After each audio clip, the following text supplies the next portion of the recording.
So hello students, how are you? I hope कि everything is fine. So students actually क्या है कि day 5 आज हमारा स्टार्ट हो रहा है इंग्लिश स्पीकिंग कोर्स का. So जैसा कि आप लोग अब तक पिछले 4 डेज में डिफरेंट टाइप ऑफ सेंटेंसेस मैंने आपको एक्सप्लेन किए हैं, मैंने और रीमा मैम ने आपको एक्सप्लेन किए हैं. बट टुडे एक्चुअली चलिए शुरू करते हैं फिर. But before that we start with vocabulary. तो कुछ इंटरेस्टिंग से वर्ड्स हैं आपके लिए जो सच में आपके लिए बहुत हेल्पफुल होने वाले हैं. तो जैसे वोकैबुलरी में जो आपका फर्स्ट वर्ड है वो है आपका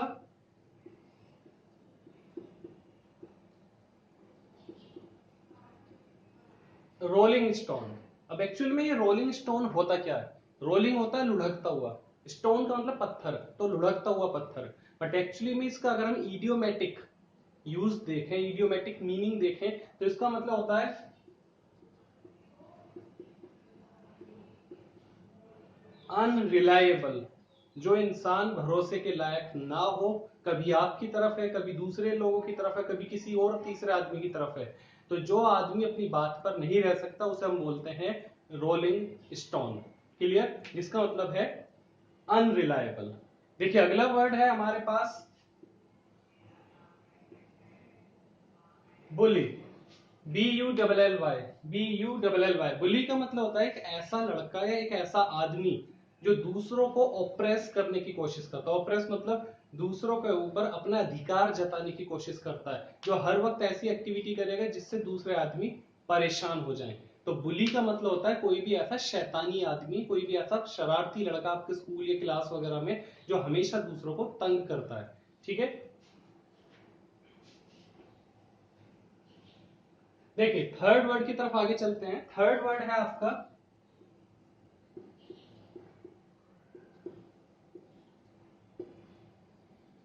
ऑयली टंग. अब इस ऑयली टंग का क्या मतलब है?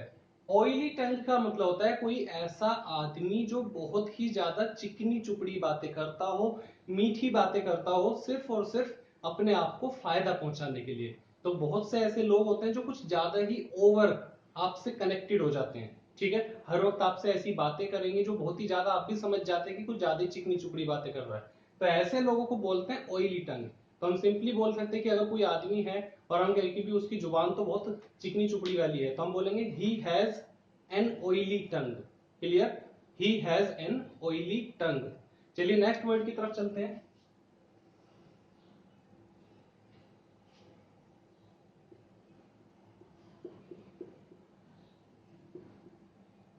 Sweet tooth. क्लियर? तो स्वीट टूथ का मतलब क्या? मीठा दांत. अब ये कोई मीठा दांत कोई सेंटेंस एक्चुअली में हुआ नहीं. स्वीट टूथ का मतलब होता है कि बहुत सारे लोग ऐसे होते हैं जिन्हें स्वीट्स वगैरह खाना बहुत बहुत ज्यादा पसंद है. उन्हें खाने में अगर कुछ चाहिए, अगर उन्हें कहीं किसी से ट्रीट चाहिए, दावत चाहिए, तो सिंपली वो प्रीफर करते हैं कि हमें तो कुछ मीठा खाने के लिए चाहिए. तो ऐसे लोगों के लिए बोला जाता है स्वीट टूथ. तो अगर कोई बहुत ज्यादा खाने पीने का शौकीन है मीठे का, तो हम उसे ये बोलना होगा कि जैसे हमने बोला मोहन, तो Mohan has a sweet tooth. Clear? I have a sweet tooth. She has a sweet tooth. Clear? देखिए नेक्स्ट वर्ड.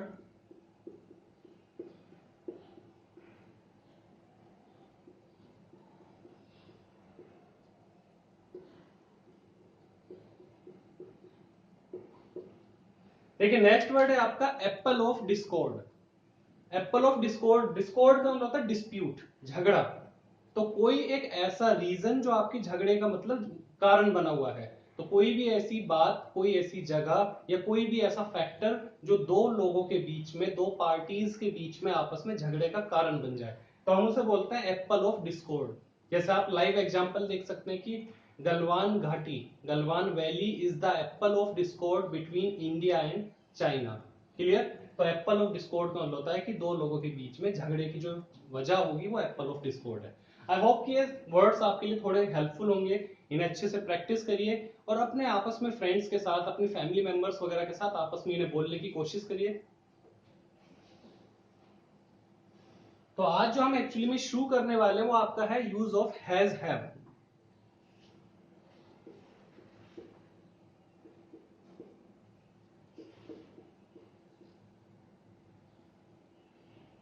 अब यूज ऑफ हैज हैव. देखिए बड़ा सिंपल सा तरीका आपको बताने की कोशिश करूंगा. हैज हैव, पहली बात तो ये कि ये यूज किए जाते हैं प्रेजेंट में. ठीक है, प्रेजेंट टेंस में। तो जो काम हमारा अब से कनेक्टेड है, प्रेजेंट से कनेक्टेड है, वहां पर हैज हैव यूज होगा। जैसे कि एग्जांपल ये है कि मैं पढ़ा रहा हूं, तो आई एम टीचिंग। ठीक है, आप पढ़ रहे हैं, यू आर लर्निंग। ठीक है, सूरज चमक रहा है, द सन इज शाइनिंग। तो ये सब सेंटेंसेस वो हैं जो कॉन्टिन्यूसली हो रहे हैं।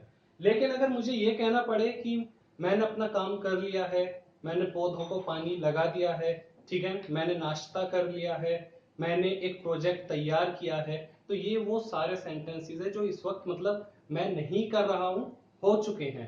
पौधों में पानी लगने का काम हो चुका है, प्रोजेक्ट पूरा हो चुका है, नाश्ता मैं कर चुका हूं, लंच वगैरह कर चुका हूं। तो ये सारे वो सेंटेंसेस है जो आपके हो चुके हैं।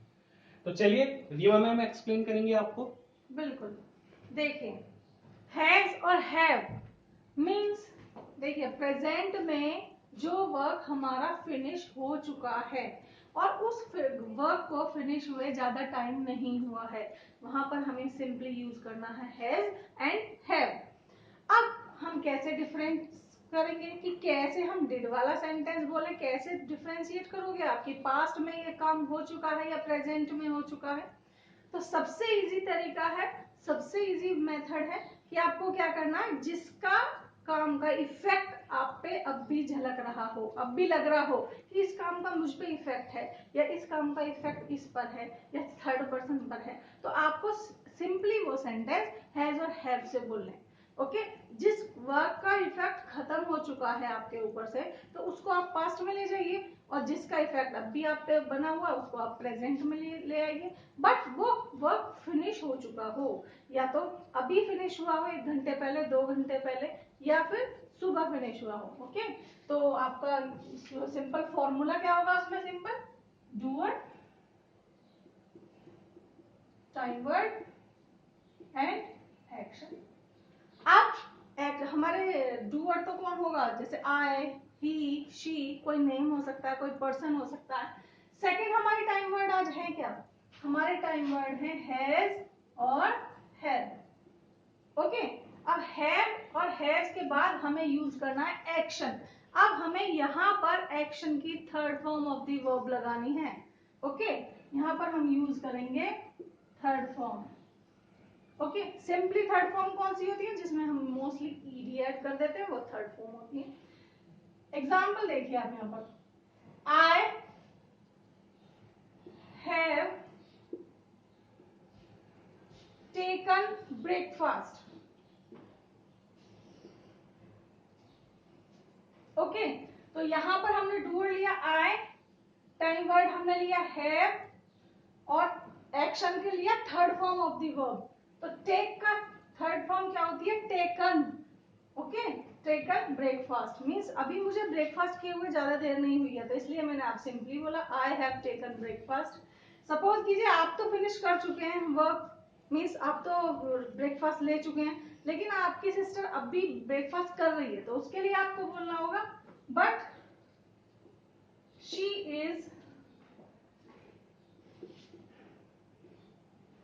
टेकिंग। अब इसमें दोनों में डिफरेंस देखिए, आपका ये काम खत्म हो गया, लेकिन अभी आपकी सिस्टर का वो काम अभी कंटिन्यूअस है, अभी चल रहा है, तो उसको आपको इज एमआर से बोलना है, जो वर्क फिनिश हो गया उसको हैज हैव से बोलना है सिंपली। ओके, सपोज कीजिए आपने वॉश की कार और आपसे आपके फादर ने पूछा कि भाई आपने वॉश कर दी कार, तो आप पहले ही कर चुके हैं उस काम को, तो आप क्या बोलेंगे उसको, आई हैव।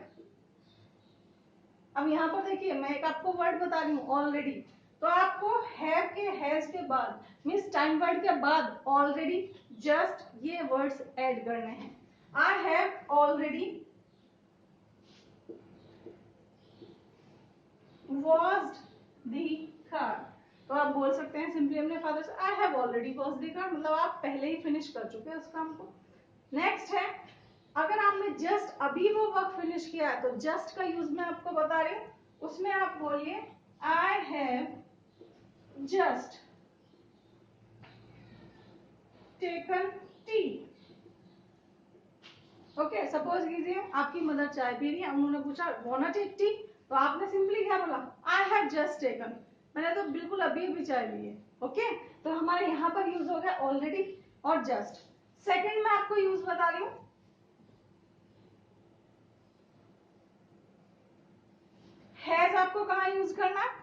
सेकंड पर्सन के लिए, ओके, या थर्ड पर्सन के लिए आपको हैज यूज करना। Simply Rohini has order for the pizza, suppose कीजिए उसे ऑर्डर करना पिज्जा, तो आप वो कैसे बोलेगी? सिंपली क्या बोलेगी, बोलना आपको Rohini has ordered for the pizza, okay. Second और थर्ड पर्सन के लिए आपको हैज यूज करना है, ओके। मोर देन वन के लिए आपको हैव यूज करना है। Are you getting my point? तो ये बिल्कुल ओके। नेक्स्ट है हमारा, नेक्स्ट हमने लिया रोहन। नेक्स्ट है आपका लर्न द लेसन, ठीक है। रोहन ने अपना लेसन लर्न कर चुका है, रोहन पहले से ही, तो आपको कैसे बोलना है इसको? रोहन हैज लर्न, क्या करना है आपको? Third form of the verb, action की हमें थर्ड फॉर्म यूज करनी है। Rohan has learn the lesson,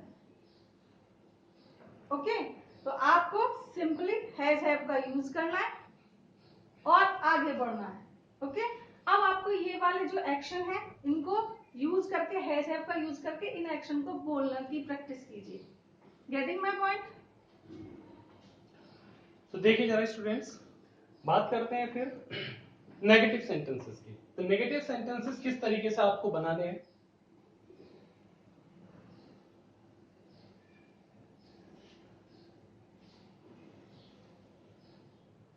देखिए नेगेटिव,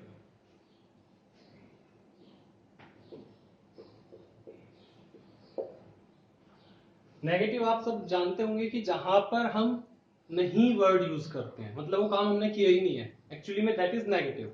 जैसे एक सिंपल सा एग्जांपल है कि अगर हम कहें कि भाई क्या आपने प्रोजेक्ट कंप्लीट कर लिया है, आप कहेंगे कि नहीं मैंने अभी प्रोजेक्ट कंप्लीट नहीं किया है, तो बड़ा सिंपल सा रूल आप बोलेंगे कि I have not completed the project, I have not completed the project. तो आप याद रखिए जो आपको नोट वर्ड है, ये नोट आपका यूज होना है हमेशा हैज और हैव के बाद, ठीक है। ये हमेशा आपके हैज और हैव के बाद यूज होगा। चलिए इसमें आपको तीन वर्ड्स में आपको और बताता हूं। जैसे एक वर्ड है हमारा यट, एक है हमारा टिल नाउ, और एक वर्ड है हमारा सो फार। क्लियर? अब ये जो तीनों वर्ड्स हमारे यट, टिल नाउ और सो फार, इन तीनों का सेम मीनिंग है हिंदी में। इन तीनों को ही हम बोलते हैं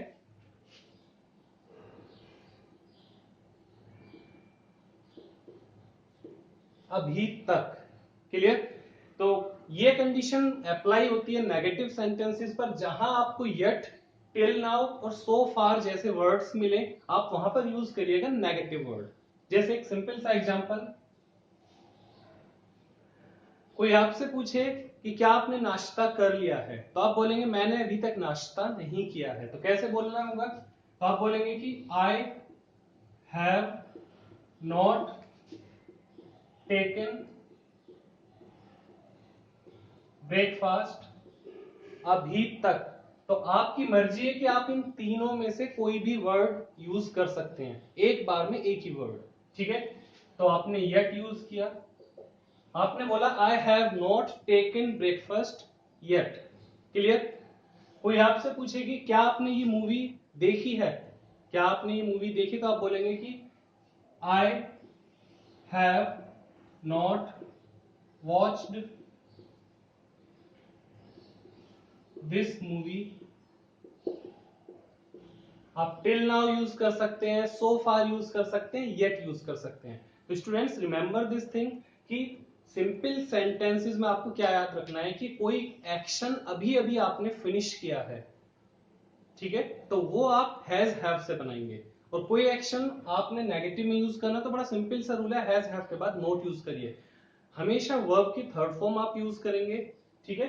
तो these are the sentences for today. I hope कि थोड़ा बहुत ही आपको क्लियर हुए होंगे। Practice more and more. Clear? ज्यादा से ज्यादा प्रैक्टिस करिए। दिन भर में बहुत सारे एक्शन होते हैं आपकी डेली लाइफ में, तो बहुत सारे वर्ड्स को बोलकर देखिए। मॉर्निंग से लेकर अपनी मॉर्निंग से आपके इवनिंग तक का जो भी एक्शन होते हैं आप उन्हें यूज कर सकते हैं। जैसे कि मैं कुछ सेंटेंसेस आपको बता रहा हूँ। जैसे आपने बोला कि मॉर्निंग में I have taken lunch, I have taken breakfast, I have studied 2 chapters, I have revised my syllabus, I have taken dinner। तो ये दिन भर के सेंटेंसेस आपके इस तरीके के होते हैं जो आप मतलब दिन भर में यूज कर सकते हैं। एंड रिमेंबर वन थिंग, कोई एक्शन अभी फिनिश हुआ है तो हैज हैव, और बहुत टाइम पहले फिनिश हो चुका है तो आप उसे पास्ट में यूज करेंगे। पास्ट हम आपको अभी आगे चलकर एक्सप्लेन करेंगे, बट आज के लिए आई होप कि इतना बहुत है। It's sufficient for today. So remember one thing, has have. Clear? तो ये वर्ड्स वगैरह आपको हेल्पफुल होंगे, ये सेंटेंसेस हेल्पफुल होंगे। So take care students, God bless you. Have a good day.